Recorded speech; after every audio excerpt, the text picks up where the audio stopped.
Hello, everyone. It's a pleasure to have you here. My name is Rami. I'm the founder and the CEO of ScheduleOnce, and it's really a pleasure to have you all. These are very, very exciting times for us. We've been in the scheduling space for more than a decade, and today I'm going to share with you how we are taking the next steps and why. So it should be exciting and interesting. So I'll start. Okay, let's cover the agenda that we will go through today.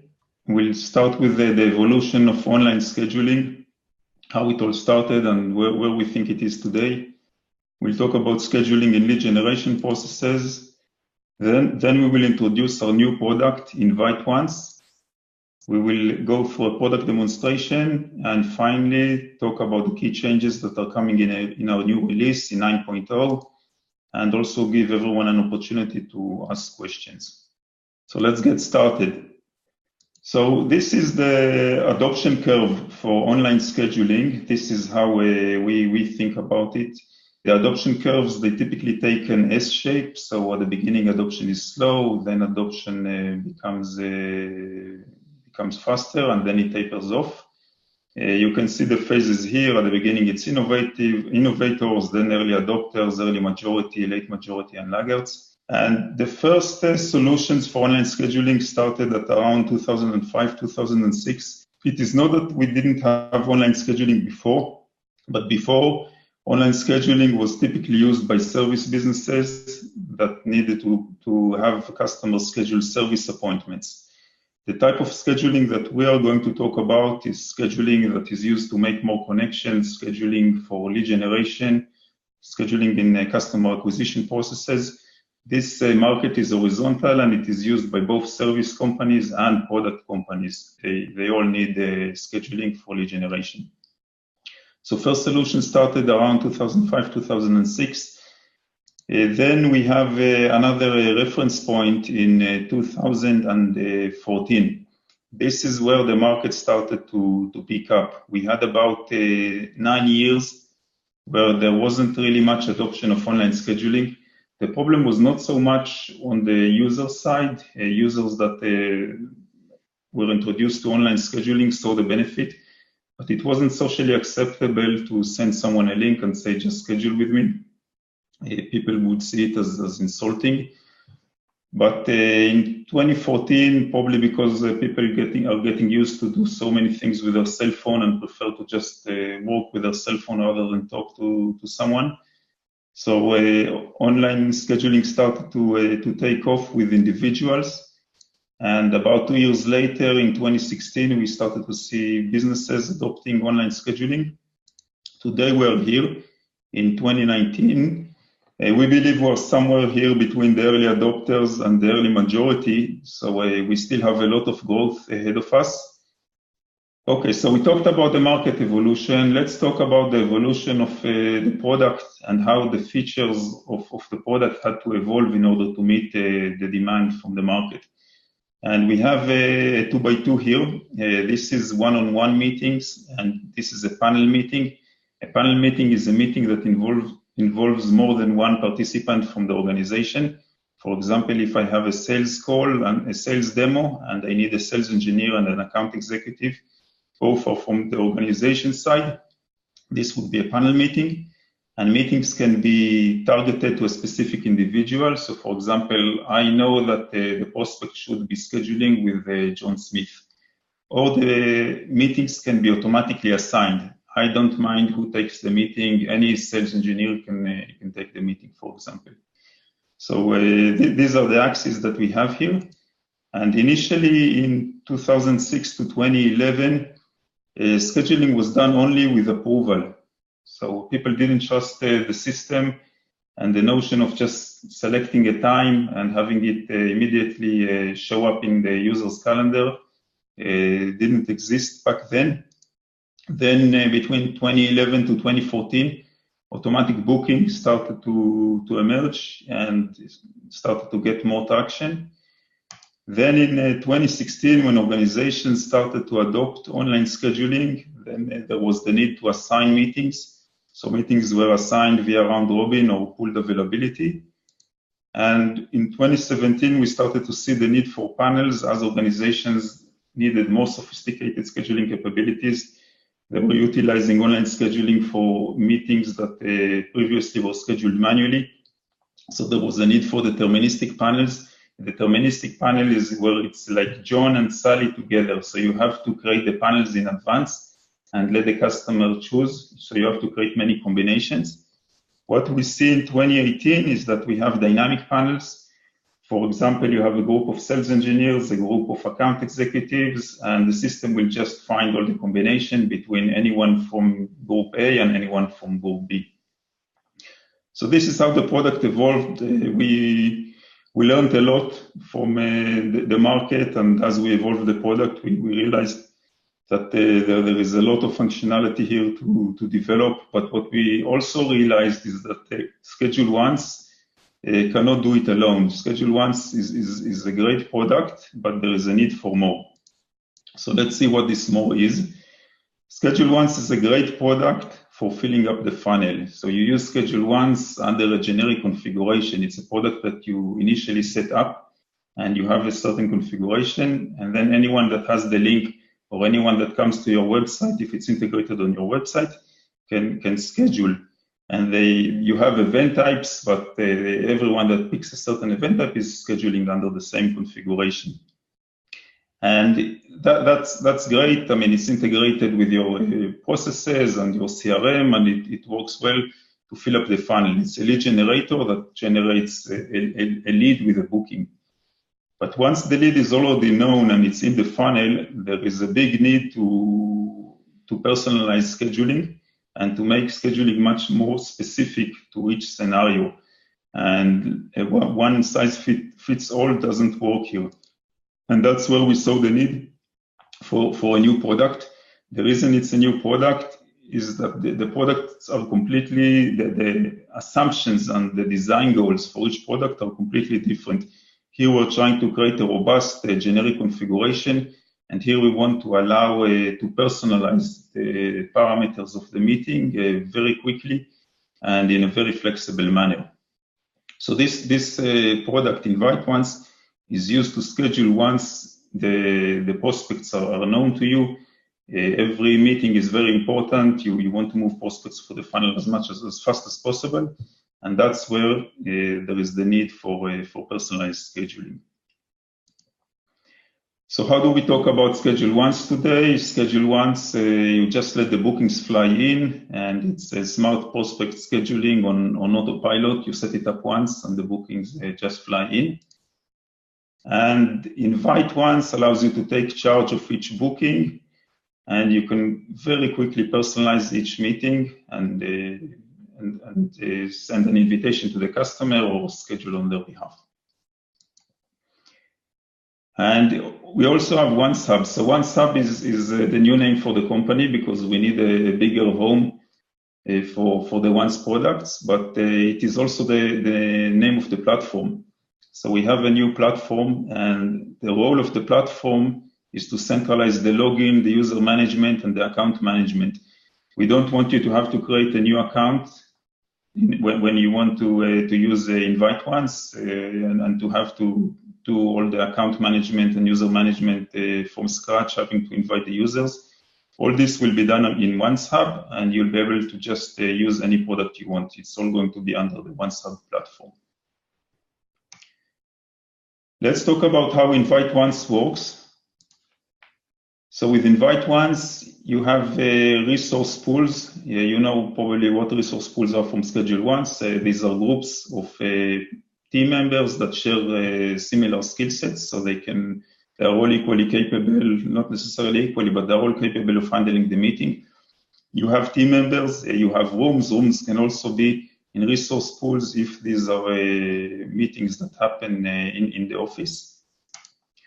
And there is a new algorithmic scheduling engine. This is what InviteOnce is based off. It's a very sophisticated engine that uses a constraint solver in order to be able to very quickly crunch all these complex requirements and come up with time slots. Now, these time slots can be shared with customers to invite them to self-schedule. or we can schedule on behalf of the customer if we have the customer over the phone. Another important angle to use in order to understand the difference between the two products is to look at the effort that is required by the user to schedule each meeting. So here on this vertical axis, we see the amount of effort required. And here we see time. This is a chronological time. So if we look at the profile of ScheduleOnce, initially there is a big effort. It can take hours to do the initial setup. There are many settings that you need to go through, and you need to customize all the notifications and exactly how you want to behave or integrate it with your website. So you have a big setup at the beginning. But once it is set up, there is no marginal effort for accepting each bookings. This is zero. InviteOnce is different. With InviteOnce, you have a very minimal setup at the beginning, maybe just invite users or create a resource pool. But then you have an effort every time you need to personalize the meeting. The design goals with InviteOnce were to make InviteOnce as flexible as possible and also as fast as possible when it comes to generating the invitations and scheduling each meeting. So in InviteOnce, we created templates. You can think of the templates like the booking page in ScheduleOnce. In InviteOnce, you have templates. And once you have these templates defined, every time you create a meeting, you can save it as a template. And with templates, the amount of effort required to schedule each meeting is almost zero as well. And these are very big differences between the products. These profiles are completely different. And that's also why they had to be different products. They couldn't be it couldn't be an extension of ScheduleOnce. Okay, so now let's go into the demo. I'm going to show you 4 scenarios. So let's start with a very simple scenario. We have a support specialist. We'll call him Frank. And the support specialist sees that there is a support case that's a little bit difficult to resolve. And instead of going back and forth via email, he wants to invite the customer to a screen sharing session. It is very important that the customer can only schedule this meeting once because we don't want the customer to be able to use this link again and schedule additional meetings. And the process has to be very quick. Frank has this, it happens many times that Frank needs to invite customers to a troubleshooting session. So the process needs to happen very quickly. So we will now go into the product and see how this works. Okay, so this is the new OnceHub platform. You can see currently I'm in the start page of the OnceHub account. I'm going to go to InviteOnce. And here I'm going to enter customer Andy. Let's say this is the customer name and the email.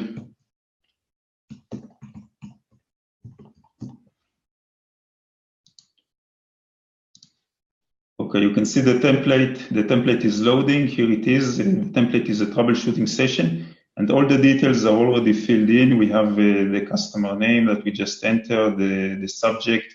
It's a 15-minute session. The team member is the support specialist, Frank. This is the time frame in which the meeting can be booked. We'll see more of this later.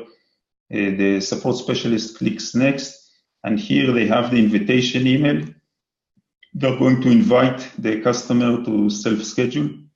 You can see that the invitation email already has the time slots as part of the email. You can control these time slots. We will do this later, but these are automatically suggested. And that's it. The invitation went out. Let's go to the customer side now. So here it is, the email from Frank, the support specialist. And the customer can see the times, and also they can see a link to more times. They are eager to have this troubleshooting session, so they click on the first one. And here they can just schedule and confirm the meeting. You see that we've detected that I'm in a different time zone than Frank. Frank is in US Eastern, and I'm in Israel, so it's 7 hours ahead. But for me, it's 3:30 p.m., not 8:30 p.m. That's fine. I'm scheduling the meeting. And that's it. So the meeting is scheduled. If 2 days later, for example, the customer wants to schedule another meeting, he has another problem. So let's say he clicks on another time or clicks the more times, whatever they click, it tells him the meeting has already been scheduled. So it's a one-time link. I'm going to go now to Frank's email, to the support specialist's email, and he gets a confirmation that the customer has booked and everything is completed. So this was a very simple case. Let's go into a case that is a bit more complicated. It's now in the sales domain, so we're now in sales. We have a sales development representative, and the sales development representative has a qualified lead, and he would like to invite the lead, the prospect, to schedule a discovery call with an account executive. The account executive is a member of a resource pool, and Frank cannot just select any account executive he wants, but he has to use the resource pool, and the resource pool makes sure that the next team member in line gets this meeting. So this is what we call a strict round robin. It's one of the assignment methods we have. We will look at different assignment methods in this demo. The first one is a strict round robin. And this is also coordinated scheduling because the sales development representative is not going to be joining the meeting. The meeting is just coordinating it for the prospect and the account executive. So let's see how this will work. For this, I need to log in as the sales development representative. So I'll just go to the users here and I'll take his login. So that's SDR, John.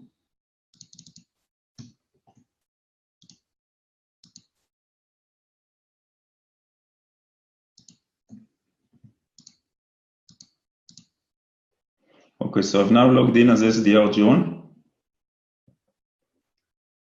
And I'm going to go to invite once.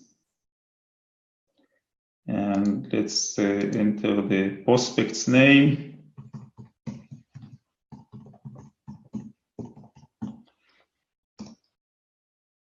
And now the SDR is going to use a template. So his favorite template is a discovery call with an account executive. So he's selecting the template and we can see everything is loaded. Here the team member is AE Dana, account executive Dana, from the account executive's resource pool.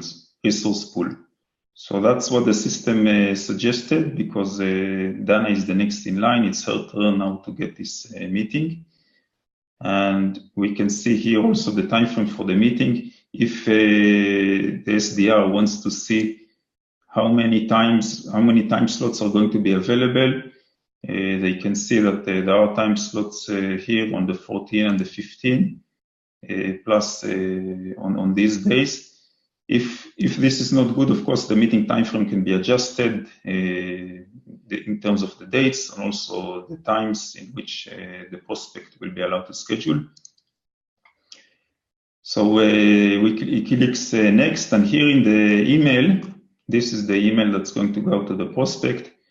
So it is a hot prospect. So the SDR wants the prospect to schedule as early as possible. So here he can go into edit, and this is where he has control over the times that are suggested in the email. So we can see that 2 times are suggested on the 14 and the 15, but 2 times are suggested later. We don't want these times. Instead, we want to add more times.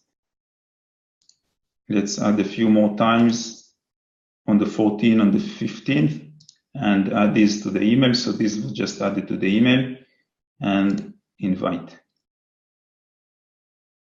Okay, so the prospect was invited. We'll go to the prospect side again. And here's the email from SDR John. And we can see all the times are on the 14 and the 15. The prospect would like to select, let's say, this one and confirm. And the meeting between the prospect and the account executive is done. AE Dana, that's the account executive. So that was the second scenario. Now we're going to continue this scenario. We are going to stay with Dana. So Dana is the account executive. Dana is having the discovery call with the prospect, and it's going really, really well. So what Dana would like to do is to schedule the prospect for a demo and do it on the spot while she's still in the discovery call. That's much better than letting the prospect saying goodbye and then sending the prospect an email and having the prospect choose a time. So this is what we call schedule on behalf. In order to do the demo, Sarah cannot do it alone. She needs one of the sales engineers. The engineers are part of a resource pool, and the assignment method for this pool is pooled availability. With pooled availability, all the engineers, all the time slots, the availability for all the engineers is combined, and we can present the maximum availability to the customer, to the prospect.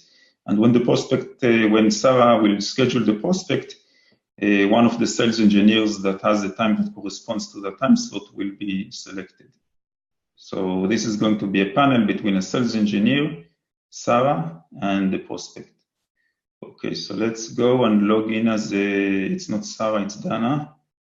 Let's go into the system. And we will log in as Dana. Hey, Dana.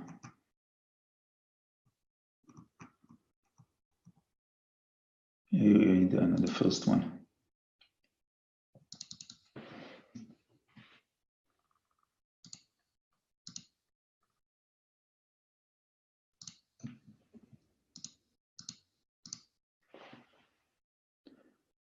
Okay, so Dana will also use a template. We will go to invite once. And this is again with prospect Joe.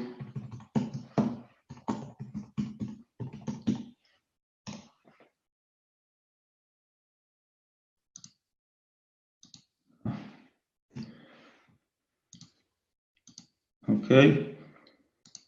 And here, this is the template. It's a product demo, template to schedule a product demo. We load it, and we can see now it's on schedule on behalf. Everything we did until now was on invite to schedule. So the prospect was self-scheduling themselves. Now we're scheduling on behalf on the spot while we're still in the conversation with the prospect. So you can see the team members here are Dana. So it's account executive Dana and one team member from the sales engineers resource pool. We still don't know who it is. This is going to be determined once scheduling is done. There's a description here. And here we can see the times. These are all the times that work. Of course, I can move forward also.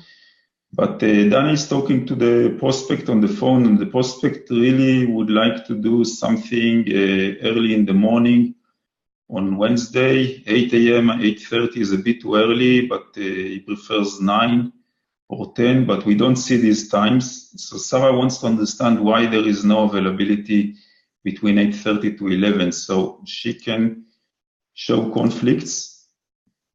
And this is going to expose the busy time from the calendars.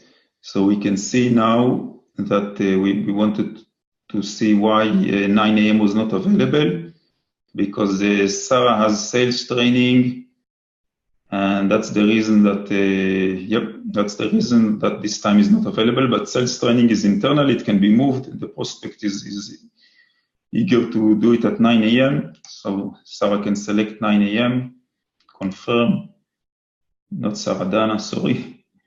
Dana selects, okay, and now all Dana needs to do, there's more customization here of the template, but we can just schedule, and the meeting now is scheduled. So if we go to the prospect, we can see that Dana as scheduled. This is the calendar event. This is the email, the confirmation to the prospect. This can be completely customized any way you want. So that's the third scenario. So now we're going to leave the sales domain and we're going to move to a different domain. We'll go to talent acquisition. So we have a recruiting coordinator. The recruiting coordinator needs to schedule a panel assessment interview for a candidate. The candidate will need to present in front of the hiring manager, a product manager, domain expert, and the meeting also needs to include one HR associate and should also be on site in a conference room. So this is a panel meeting that involves 3 team members and also involves reserving a conference room. And the candidate is going to be invited to self-schedule this meeting. Let's see how this is going to work. Okay, so this is recruiter Janice now.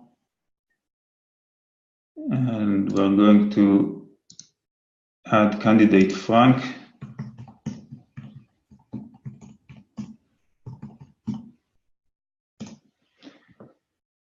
And Janice also has a template. It's an interview assessment panel template. And you can see everything is here. You can see that the hiring manager, Gordon, is invited, product manager, David, HR, Peter from HR Associates. So this is the third assignment method. We looked at the strict round robin. We looked at pooled availability, and now we're looking at the flexible round robin, because Peter was assigned because that's his turn because of the round robin, but it's flexible, so we can change it. So maybe we want actually someone else in this meeting. So I can say that instead of Peter, I actually want Janet in the meeting. So this is a flexible assignment method. So now it's reloading the times again. And we can see these are all the times that there are 40 times. It's enough. We can preview them. And let's click on next. This is the regular email, nothing here to customize, and we're inviting the candidate. Let's go to the candidate side. Here it is, recruiter Janice is inviting the candidate. And the candidate wants to schedule this as late as possible, actually, because he has another opportunity. So he wants to see how the other opportunity will pan out before he does this meeting. So he clicked on more times, and he sees the times here for this week. He wants to see what's available next week. But there is nothing the week after, because the meeting time frame is such that the last day is the 20th. Okay, so the candidate will schedule for 5 p.m. as late as possible. And that's it, meeting is scheduled. Okay, so this concludes the fourth scenario. I hope this gave you some insight into what InviteOnce is and how you can use it. Let's talk about pricing now. That's always a very important factor. So InviteOnce is in beta because it's the first time we're launching this product. We're going to be collecting a lot of market feedback and improving it over time. And we're not going to charge while it's in beta. This period is probably going to be around 6 months, so you have quite some time to use it without any limitations. Use it for free with as many users as you want. But we also want to be very transparent about the pricing when we do start charging for it. So the pricing that you see here, this is the pricing that we are going to have when we start charging. Of course, we will let you know that we're starting to charge. And you can see that the pricing is very minimal. The reason is that InviteOnce can be applicable to many scenarios in the organization. And we don't want the price to be a barrier to adoption. So for $10 a month, you get up to 10 users. So for small organizations, this can just be enough. It's $1 per user. And for more than that, beyond the starter package, that's the starter package, then it's $2 per user per month. Also a very, very minimal price. And the objective is really to have it used without price being an inhibitor. Okay, let's discuss about what else is changing with 9.0. So we talked about the OnceHub platform and the OnceHub account. So when you click on this icon, you will see that there are three components. That's the OnceHub account where the users are managed. You saw me go into the users management and change users. So that was done here. You can access ScheduleOnce, you can access InviteOnce. You saw how I was accessing InviteOnce from the start page. We've also made improvements to the profile management and the user management. So you can now do things that you couldn't do with ScheduleOnce. For example, you can change the profile details of other users, something that wasn't possible before. We've also rewritten the knowledge base portal and the help articles, and we will have an in-app support widget that you'll be able to view support articles from within the product. And another important change is that the customer-facing links are going to change. Today you have meetme.so, booknow.so. Probably most of you use meetme.so, some use booknow.so. We have some other links that no one hardly uses, but everything is going to change to go.oncehub.com/your-link. So if your link today is meetme.so/Dana, it will be go.oncehub.com/Dana. And your old links are still going to work, no worries, but there will be a redirect. So if the customer receives an old link, they will click on it, they will be redirected to this link. It is better that you give customers the new link so they don't experience a redirect. And another important point about links, in case you have any automations that are dependent on the links, for example, if you're automating with Zapier or any other tool, then you will need to also change the links so that the automations don't break. So this is also something to keep in mind when the customer-facing link is changing. Okay, so that's it for today. Thank you very much. It was great to meet you all virtually, and we look forward to launching and giving you the best experience we can with the product. Thank you very much.